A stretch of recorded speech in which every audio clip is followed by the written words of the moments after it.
कभी ये सवाल आता है कि क्या नसबंदी होने के बाद भी पीरियड्स आते हैं क्या, और पीरियड्स अगर आते हैं तो वो किस वजह से आते हैं। तो इसको समझना है तो सिंपल सी बात है, हमें एक लॉजिक समझना पड़ेगा। वो लॉजिक क्या है कि हम जिसको बोलते हैं कि पीरियड ब्लड आता है, वो पीरियड ब्लड होता क्या है ना, व्हाट इज दैट। वो समझ में आ गया तो हम आराम से इस चीज को क्रैक कर लेंगे। तो हमने देखा ही था कि फीमेल बॉडी जो है, फीमेल का जो जेनाइटल सिस्टम है, उसमें दो पाइप होती हैं जिनको हमने बोला था फेलोपियन ट्यूब। ये पाइप जो है, यही वो जगह है जहां पे अंडा और शुक्राणु, है ना, एग और स्पर्म आपस में मिलते हैं। इन पाइप्स के एंड पे ऐसे ऐसे झालर जैसी स्ट्रक्चर थी जिसको हमने कहा था फिम्ब्री या फिम्ब्रिया। अब ये फिम्ब्री जो है, ये ऐसे मानिए कि उंगली की तरह होते हैं, ऐसे ऐसे ऐसे ऐसे। इनका काम है अंडे को पकड़ के खींचना। और अंडा जहां बनता है वो फीमेल का सबसे इंपॉर्टेंट ऑर्गन है। प्राइमरी रिप्रोडक्टिव ऑर्गन फीमेल में यही होता है। एक जोड़ी हर फीमेल के पास जो है ओवरी होती है, जिसको अंडाशय कह देते हैं। अब ओवरी जो होती है, ओवरी के अंदर ये जो फॉलिकल्स का मतलब ऐसे समझो कि वो स्ट्रक्चर जिसके अंदर अंडा बनेगा, या मैं ये कहूं आधा बना पड़ा है। हर महीने कोई एक सबसे ज्यादा मैच्योर अंडा जो होता है वो रिलीज होता है।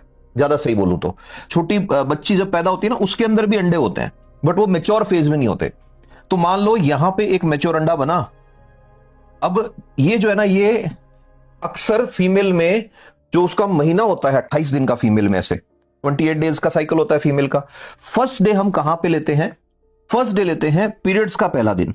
तो पहले से फिफ्थ डे तक ये मेंस्ट्रुअल साइकिल वाला टाइम जो है, इसको ब्लीडिंग पीरियड कह लो या कुछ भी कह लो, ये 5 दिन। तो ये पहला है, ऐसे पांचवां छठा सातवां ऐसे करके।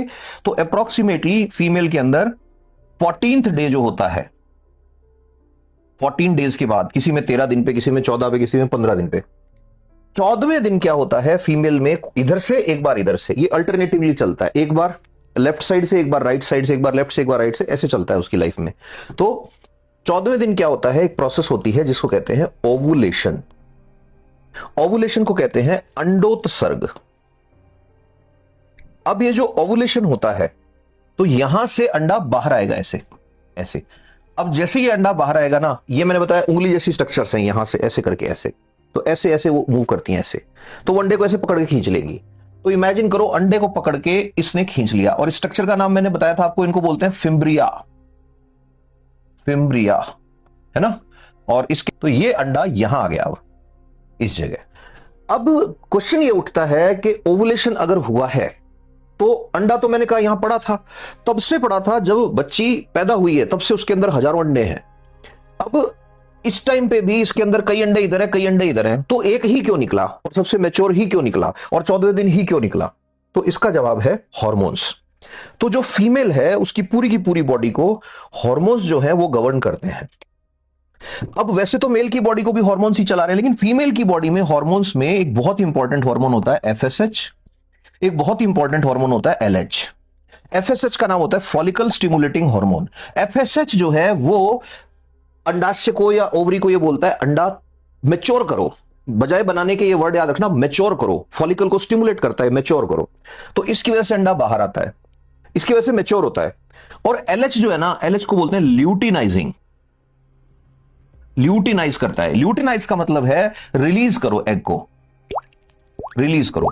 तो फीमेल में 14th डे पे, 14वें दिन पे, अगर फीमेल की बॉडी का ग्राफ हम बनाएं तो 14वां दिन अगर मान लो ये है 14th डे, ऐसे ये 14th डे है, 28 दिन का साइकिल है, बीच में 14 ले लिया। तो 14th डे पे एकदम से फीमेल में एलएच का लेवल बढ़ता है ऐसे, और इस एलएच के बढ़े हुए लेवल की वजह से ही ओवुलेशन होता है। ठीक है। अब एलएच का लेवल अकेला नहीं बढ़ेगा, ये एस्ट्रोजन और प्रोजेस्टेरोन को भी इंपैक्ट करता है, जो फीमेल की बॉडी के मेन हार्मोन है। तो अब फीमेल का जो ये वाला पार्ट है, जिसको हम कहते हैं हिंदी में गर्भाशय, गर्भ, और वैसे इसको पूरी दुनिया में यूट्रस कहते हैं। ये मैं ये हमेशा समझाता हूं स्टूडेंट्स को कि ये तुम्हारा पहला घर था, सबसे पहले यहीं पे रहना शुरू किया था। ठीक है। अब यूट्रस जो होता है, यूट्रस के अंदर 3 लेयर होती हैं, 1, 2 और तीसरे वाली को मैं फिर से, चलो इन्हीं को 3 मान लेते हैं। ये जो सबसे बाहर है, एक ये लेयर हो गई, बाहर से अंदर की तरफ जा रहे हैं, फिर ये हो गई दूसरी, और तीसरी ये हो गई। जो सबसे बाहर है पेरीफ्री, इससे याद रखना पेरीमेट्रियम इसको बोल देते हैं। फिर उसके बाद आ गई मायोमेट्रियम, और सबसे अंदर वाली हो गई एंडोमेट्रियम। अब यहां पे दो बातें याद रखने की हैं कि ये एंडोमेट्रियम है, ये सबसे अंदर की लेयर है। अभी जो पीरियड्स की बात करेंगे वो एंडोमेट्रियम से ही समझ में आएगी। मायोमेट्रियम बीच की लेयर है और सबसे बाहर वाली पेरीमेट्रियम है। तो एक बार यही क्वेश्चन आया हुआ है कि जब सिजेरियन कर रहे हैं या जब यूट्रस में कट लगा रहे हैं तो सबसे पहले कौन सी वाली लेयर कटती है। तो इन तीनों के नाम ऑप्शन के अंदर है, तो सबसे बाहर वाली सबसे पहले कटेगी तो पेरीमेट्रियम हो गई। यह भी क्वेश्चन आया हुआ है एक बार कि जब बच्चा मां के गर्भ में रहता है तो कौन सी लेयर उसको पोषण देती है, कौन सी लेयर उसको खाना देती है। तो एंडोमेट्रियम देती है क्योंकि सबसे अंदर है। तो आप इसको इजीली याद कर सकते हो, सबसे बाहर पेरीमेट्रियम, उसके बाद मायोमेट्रियम, उसके बाद एंडोमेट्रियम। एक और सवाल पूछते हैं। वो सवाल क्या पूछते हैं कि बताओ कौन सी लेयर है जो बच्चे को पैदा करने में हेल्प करती है। तो जब बच्चा मैच्योर हो जाता है, जब बच्चा अंदर पूरा 9 महीने का हो जाता है, उस टाइम बच्चे को पुश करने का काम मायोमेट्रियम करती है। तो जब मां प्रसव में होती है, लेबर पेन्स में होती है, उस टाइम मायोमेट्रियम जो है इसके अंदर होते हैं कॉन्ट्रैक्शंस। कॉन्ट्रैक्शंस का मतलब संकुचन।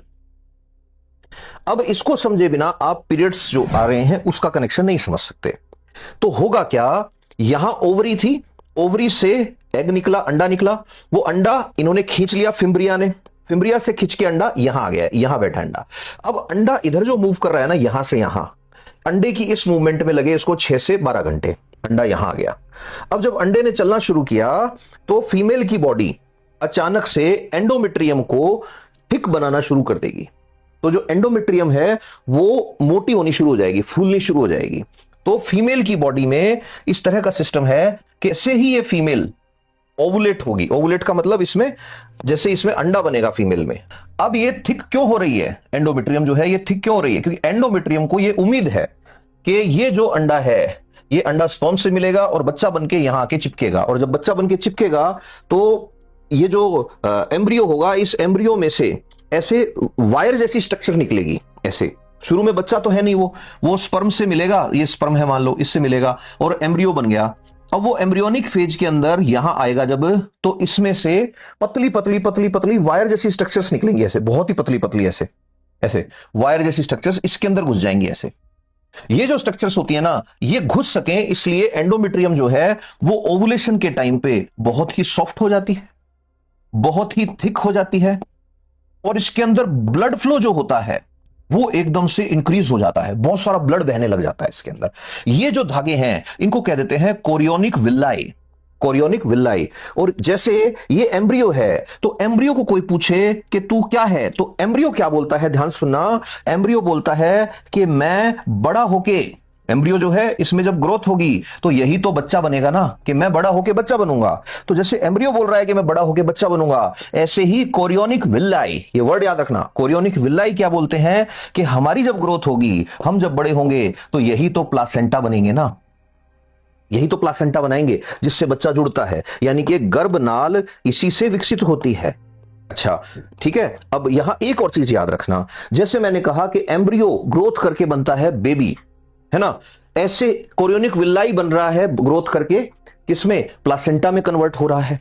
अब यहां दो बातें याद रखना, दो नहीं तीन बातें, सबसे इंपॉर्टेंट 3 बातें जो याद रखने की यहां पर है। पहली ये कि कोरियोनिक विल्लाई बच्चे के भ्रूण में से, एम्ब्रियो में से डेवलप होंगे और ऐसे घुस जाएंगे इसमें गर्भाशय में, यही आगे जाके प्लासेंटा बनाएंगे। इन्हीं कोरियोनिक विल्लाई से एक हार्मोन सिक्रीट होता है, उस हार्मोन को बोलते हैं HCG, human chorionic gonadotropin hormone. ये जो HCG है, इस HCG का लेवल एकदम से बढ़ता है और ये इतना बढ़ जाता है कि यूरिन में भी निकलेगा। अब ब्लड फ्लो से होते हुए ये जाएगा इसके अंदर और फिर यूरिन में निकलेगा। इसी बेसिस पे प्रेगनेंसी का जो टेस्ट होता है वो किट काम करती है। पहली बात बताई है मैंने अभी तक। दूसरी इंपॉर्टेंट चीज यहां जो याद रखने की है इस भ्रूण से रिलेटेड, कि भाई ये जाके चिपक गया और ये बन गया, प्लेसेंटा जो बनती है, ध्यान सुनना, प्लेसेंटा जो बनती है वो मेल के जीन्स के इफेक्ट से डेवलप होती है। तो अगर कोई फीमेल में प्लेसेंटा में दिक्कत आ रही है, प्लेसेंटा एम्ब्रियो का पार्ट है, प्लेसेंटा जुड़ेगी फीमेल की बॉडी से, प्लेसेंटा निकलेगी एम्ब्रियो से, बट प्लेसेंटा बनाने का काम मेल के जीन का है। यही सबसे बड़ी गजब की चीज है। फिर एक और चीज याद रखना, अगर किसी वजह से प्लेसेंटा उखड़ जाती है, बहुत लोगों में ऐसा होता है, प्लेसेंटा उखड़ जाती है, उसको बोलते हैं प्लेसेंटा अब्रप्शन। प्लेसेंटा उखड़ गई, अब जैसे ही प्लेसेंटा उखड़ गई बेबी की डेथ हो जाएगी, है ना। अब ध्यान सुनना, एंडोमेट्रियम जो है ये रेडी हो रही है, ये वो कंडीशन है जब फीमेल मां बन रही है। अब इमेजिन करो कि फीमेल मां नहीं बन रही, मतलब एक कुंवारी लड़की है या एक ऐसी लेडी है जो नॉन प्रेग्नेंट लेडी है, तो नॉन प्रेग्नेंट लेडी में भी तो साइकिल चलेगा ना, तो उसमें भी 14th डे पे ओवुलेशन होगा। अगर ओवुलेशन होगा तो उसके अंदर भी जो सिस्टम है वो स्टिमुलेट होगा, और सिस्टम स्टिमुलेट जब होगा तो उसके अंदर भी जो एंडोमेट्रियम है उसमें तीनों कैरेक्टरिस्टिक आएंगे। कौन कौन से कैरेक्टरिस्टिक मैंने बताए कि साहब ये सॉफ्ट हो जाएगी, ये थिक हो जाएगी, और इसमें ब्लड फ्लो जो है वो इंक्रीज हो जाएगा। ये तीनों काम हो रहे हैं। बट यहां पर हम बात कर रहे हैं एक ऐसी लेडी की जो नॉन प्रेग्नेंट है। अब नॉन प्रेग्नेंट लेडी है तो इसका मतलब इसके अंदर सिर्फ और सिर्फ एग सेल है, उसके साथ स्पर्म नहीं आया है। तो स्पर्म नहीं आया है तो ओवम जो है इसकी अप्रोक्सीमेटली 24 से लेके 72 आवर्स के अंदर, ज्यादातर 24 से लेके 48 आवर्स के अंदर इसकी डेथ हो जाएगी। अब ओवम की जब डेथ हो गई तो ये ओवम जो है वो एक डेड सेल है। अब पहली बात। दूसरी बात, अब एंडोमेट्रियम जो है वो कोई काम की नहीं है, तो अब बॉडी क्या करेगी? बॉडी बोलेगी भाई प्रेगनेंसी अगर होती तो ये कंटिन्यू काम आती हमारे, अब एंडोमेट्रियम को बोलेगी तू हमारे किस काम की है। तो इसका मतलब अब क्या होगा, अब जो फीमेल है उस फीमेल की बॉडी में अगले 13 से 14 दिन तक सारी डेड सेल्स जो हैं उनको इकट्ठा किया जाएगा। डेड सेल्स में कौन कौन आ गया? एक तो फीमेल का एग आ गया जो डेड हो गया है क्योंकि ओवुलेशन हुआ था बट स्पर्म नहीं आया तो एम्ब्रियो नहीं बना। दूसरे नंबर पे उसके अंदर वो सेल्स जो किसकी हैं? एंडोमेट्रियम की सेल्स हैं।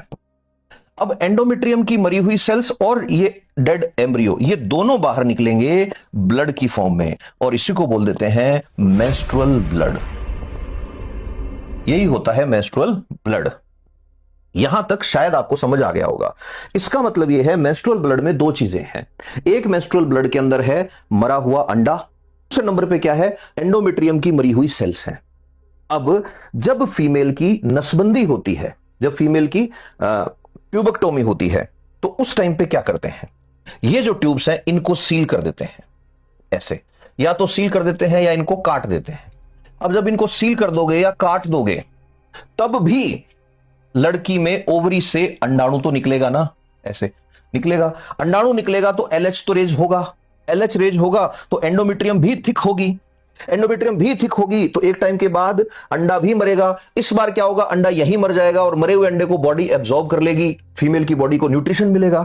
और एंडोमेट्रियम जब मरेगी तो एंडोमेट्रियम निकलेगी पीरियड के ब्लड के रूप में, यानी कि नसबंदी के बाद भी, यानी कि नसबंदी के बाद भी फीमेल में पीरियड आते हैं। बट उस टाइम पे जो पीरियड आते हैं उन पीरियड्स में, तो अब ध्यान से देखो, ये वो फीमेल है जिसकी ट्यूबेक्टोमी नहीं हुई है, उस फीमेल की नसबंदी नहीं हुई है, और ये वो फीमेल है जिसकी नसबंदी हो गई है। तो जिस फीमेल की नसबंदी हो गई है उस फीमेल के अंदर पीरियड ब्लड जब आएगा, मेंस्ट्रुअल ब्लड जब आएगा, तो उसके मेंस्ट्रुअल ब्लड के अंदर सिर्फ क्या होगी? सिर्फ एंडोमेट्रियल सेल्स होंगी, यानी ओवम नहीं है उसके अंदर, अंडा नहीं है उसके अंदर। तो ये क्वेश्चन अब आपसे पूछेगा तो आप बड़े अच्छे से समझा सकते हैं, दोनों ही चीजों की बात कर सकते हैं। अब फीमेल की बॉडी से ब्लड बाहर जा रहा है, इसीलिए फीमेल के अंदर एनीमिया के केसेस बहुत होते हैं, फीमेल को न्यूट्रिशन ज्यादा चाहिए होता है।